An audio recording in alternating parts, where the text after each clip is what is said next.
അപ്പോൾ എങ്ങനെയാണ് sudden death സംഭവിക്കുന്നത്, അതിൽ നമുക്ക് എന്തെങ്കിലും ചെയ്യാനുണ്ടോ അത് പ്രിവെൻറ്റ് ചെയ്യാൻ എന്നുള്ളതാണ്.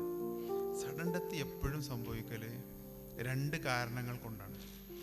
ഒന്ന് നമ്മൾ പറയുന്ന ഹാർട്ടിൻ്റെ കാരണങ്ങൾ കൊണ്ട്, ഹാർട്ട് അറ്റാക്ക് ഉണ്ടായി മരിച്ചു, അല്ലെങ്കിൽ ഹാർട്ടിൻ്റെ രക്തക്കൊയിൽ അയോർട്ടിക് അനൂറിസം എന്ന് പറയും, അത് റപ്ചർ ചെയ്തോ പൊട്ടി, അതല്ലെങ്കിൽ അരിത്മിയാസ് എന്ന് പറയും, സാധാരണ ഇങ്ങനെ ഇടിച്ചുകൊണ്ടിരിക്കുന്ന ഹാർട്ട് പടപടാന്ന് അടിച്ചിട്ട് പെട്ടെന്ന് ഹാർട്ട് നിൽക്കുന്നൊരു സ്റ്റേജിലേക്ക്. ഇതൊക്കെയാണ് പെട്ടെന്നുള്ളൊരു മരണത്തിന് കാരണം. പിന്നെ മറ്റൊരു മേജർ ഇഷ്യൂ വരുന്നത് തലച്ചോറുമായിട്ട് ബന്ധപ്പെട്ടുള്ളതാണ്.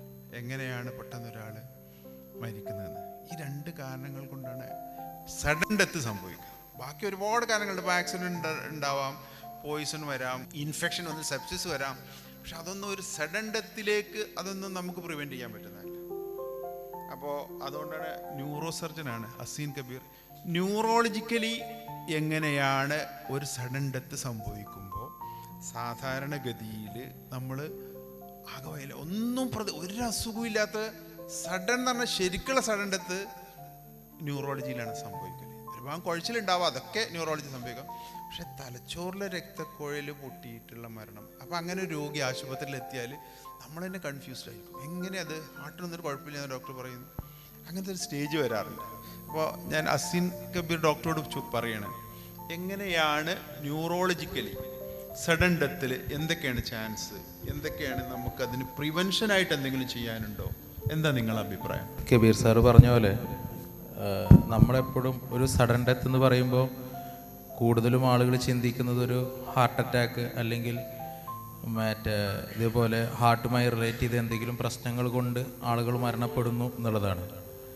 എന്നാൽ അതുപോലെ തന്നെ കൂടുതലും കാണുന്നതാണ് തലച്ചോറിൻ്റെ അകത്ത് നമ്മൾ സ്ട്രോക്ക് എന്ന് പറയുന്നത്.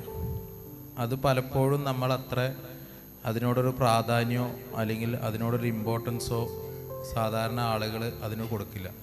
അതിനൊരു എക്സാമ്പിൾ പറഞ്ഞാൽ, നമുക്കൊരു നെഞ്ചുവേദന വന്നു കഴിഞ്ഞാൽ നമ്മളെല്ലാവരും നേരെ പോയി ECG എടുക്കും.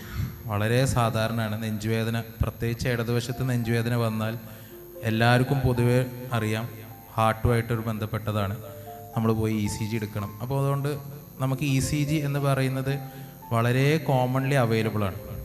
ഒരു സാധാ ലാബിലോ എവിടെ പോയാലും നമുക്ക് ECG കിട്ടും. ECG എടുത്ത് നോക്കും, കുഴപ്പമില്ല എന്നറിയും, നമ്മൾ സന്തോഷത്തോട് കൂടിയിട്ട് തിരിച്ചു പോകും. അതാണ് സാധാരണ ഒരു കോമൺ ആളുകളുടെ ഇടയിലുള്ള ഒരു പ്രോസസ്സ്. അതേപോലെ തന്നെ നമ്മൾക്ക് തലയുമായിട്ട് ബന്ധപ്പെട്ട് കാണുന്ന ലക്ഷണങ്ങളിൽ പെട്ടതിനെ നമ്മൾ കാര്യമായിട്ട് ഗൗനിക്കാറില്ല. അതിലൊന്നാണ് തലവേദന. നമ്മളുടെ ജോലിയുടെ ഭാഗമായിട്ടും നമ്മളുടെ വർക്ക് സ്ട്രെസ്സിൻ്റെ ഭാഗമായിട്ടും നമ്മൾ ജീവിതത്തിലുള്ള സ്ട്രെസ്സിൻ്റെ ഭാഗമായിട്ടും നമുക്ക് പലപ്പോഴും തലവേദനകൾ വരും. ആ തലവേദനകളെ ഒരു സാധാരണ തലവേദനയായിട്ടാണ് ഒരു 90%, 80% തലവേദനകളും സാധാരണ തലവേദനകൾ തന്നെയാണ്. പക്ഷെ ചില തലവേദനകൾ അങ്ങനെ ആയിക്കൊള്ളണം നിർബന്ധമില്ല.